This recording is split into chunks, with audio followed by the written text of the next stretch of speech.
네, 오늘 본문 이사야서 62장 1절에서 12절까지의 말씀은 무너진 예루살렘을 향해 하나님께서 주시는 회복의 약속을 담고 있습니다.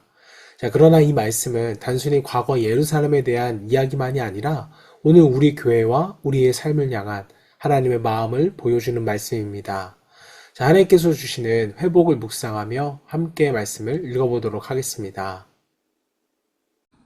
나는 시온의 의가 빛같이 예루살렘의 구원이 횃불같이 나타나도록 시온을 위하여 잠잠하지 아니하며 예루살렘을 위하여 쉬지 아니할 것인즉 이방 나라들이 내 공의를 뭇 왕이 다 내 영광을 볼 것이요 너는 여호와의 입으로 정하실세 이름으로 일컬음이 될 것이며 너는 또 여호와의 손이 아름다운 관 내 하나님의 손의 왕관이 될 것이라. 다시는 너를 버림받은 자라 부르지 아니하며 다시는 내 땅을 황무지라 부르지 아니하고 오직 너를 헵시바라 하며 내 땅을 뷸라라 하리니 이는 여호와께서 너를 기뻐하실 것이며 내 땅이 결혼한 것처럼 될 것임이라. 마치 청년이 처녀와 결혼함 같이 내 아들들이 너를 취하겠고 신랑이 신부를 기뻐함 같이 내 하나님이 너를 기뻐하시리라. 예루살렘이여 내가 너의 성벽 위에 파수꾼을 세우고 그들로 하여금 주야로 계속 잠잠하지 않게 하였느니라. 너희 여호와로 기억하시게 하는 자들아 너희는 쉬지 말며 또 여호와께서 예루살렘을 세워 세상에서 찬송을 받게 하시기까지 그로 쉬지 못하시게 하라. 여호와께서 그 오른손 그 능력의 팔로 맹세하시되 내가 다시는 내 곡식을 내 원수들에게 양식으로 주지 아니하겠고 내가 수고하여 얻은 포도주를 이방인이 마시지 못하게 할 것인즉 오직 추수한 자가 그것을 먹고 나 여호와를 찬송할 것이요 거둔 자가 그것을 나의 성소들에서 마시리라 하셨느니라. 성문으로 나아가라 나아가라 백성이 올 길을 닦으라 큰 길을 수축하고 수축하라 돌을 제하라 만민을 위하여 기치를 들라. 여호와께서 땅끝까지 선포하시되 너희는 딸 시온에게 이르라. 보라 내 구원이 이르렀느니라. 보라 상급이 그에게 있고 보응이 그 앞에 있느니라 하셨느니라. 사람들이 너를 일컬어 거룩한 백성이라 여호와께서 구속하신 자라 하겠고 또 너를 일컬어 찾은 바 된 자여 버림받지 아니한 성읍이라 하리라. 네, 오늘은 회복의 공동체라는 제목으로 말씀을 묵상하겠습니다.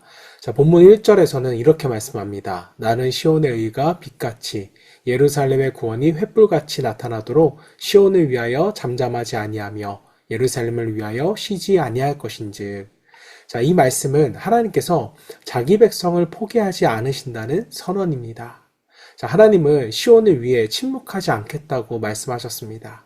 자, 다시 말해서 하나님은 자기 백성의 회복을 위해서 계속 일하신다라는 겁니다. 자, 우리가 실패하고 넘어질 때에도 하나님은 우리를 포기하지 않으십니다.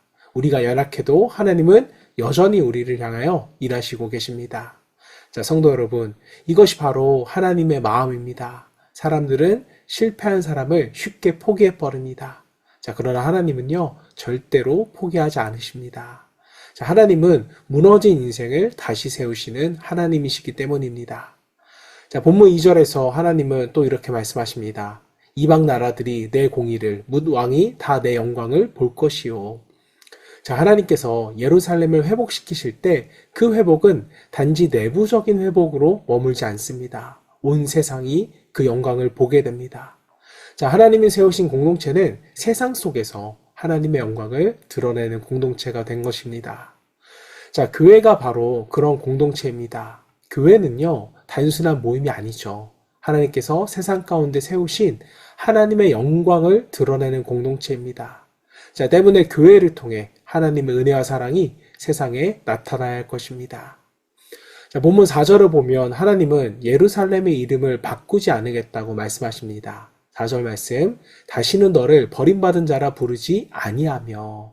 자, 이전에는 버림받은 자라고 불렀습니다. 하지만 이제는요, 하나님이 기뻐하시는 땅이라고 부르겠다는 겁니다. 자, 이름이 바뀐다는 것은 정체성이 바뀐다는 뜻입니다. 자, 하나님은 버림받은 존재를 기쁨의 존재로 바꾸십니다. 자, 우리가 성경을 보면 하나님은 늘 사람의 이름을 바꾸시는 분이셨습니다. 아브람을 아브라함으로, 야곱을 이스라엘로 바꾸셨습니다. 자, 하나님을 만나면요, 인생의 이름이 바뀌게 됩니다. 실패자가 아니라 회복된 사람으로 바뀌는 것입니다.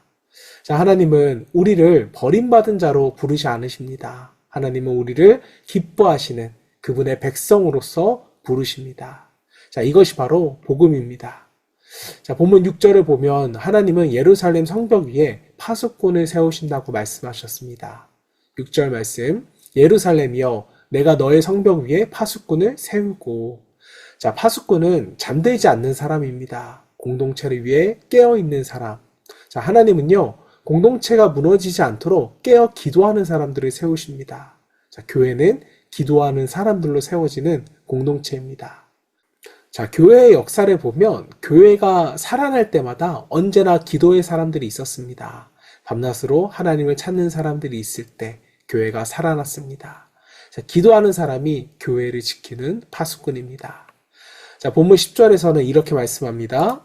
성문으로 나아가라. 나아가라. 백성이 올 길을 닦으라. 큰 길을 수축하고 수축하라. 자, 하나님께서 공동체를 회복시키실 때 길을 준비하라고 말씀하십니다. 돌을 제거하고 길을 평탄케 하라고 말씀합니다. 자, 이것은 하나님께 나오는 길을 준비하라는 뜻입니다.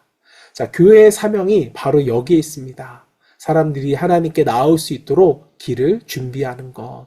상처 입은 사람, 방황하는 사람, 지친 사람들이 하나님께 나올 수 있도록 길을 열어주는 것. 이것이 바로 교회의 사명입니다. 자, 마지막 12절을 보면 하나님은 예루살렘을 이렇게 부르십니다. 사람들이 너를 일컬어 거룩한 백성이라 여호와께서 구속하신 자라 하겠고. 자, 여러분, 이것이 바로 하나님이 꿈꾸시는 공동체의 모습입니다. 거룩한 공동체, 구속받는 공동체입니다. 자, 하나님께서 회복시키신 공동체는 세상 속에서 거룩함을 드러내는 공동체가 됩니다. 자, 사랑하는 성도 여러분, 하나님은 오늘도 공동체를 세우시는 분입니다. 무너진 것을 다시 세우시고 버림받은 자를 기쁨의 존재로 바꾸십니다. 자, 하나님은 교회를 통해 세상 가운데 하나님의 영광을 나타내기를 원하십니다. 자, 때문에 우리가 섬기는 교회가 하나님이 기뻐하시는 공동체가 되기를 소망합니다. 실패한 사람을 품고 하나님께 나오는 길을 열어주는 교회가 되기를 소망합니다. 오늘 우리의 모두의 교회가 하나님을 신뢰하며 믿음으로 살아가는 우리 모두 되기를 주님의 이름으로 축원합니다. 자, 이 시간 우리 함께 기도하실 때 교회 안에 기도의 파수꾼들이 세워져서 공동체를 위해 깨어 기도하는 사람들이 많아지게 하시고 또 각 교회가 하나님이 기뻐하시는 공동체가 되어서 하나님의 영광을 드러내는 이 시대의 교회 되기를 소망하며 함께 기도하겠습니다.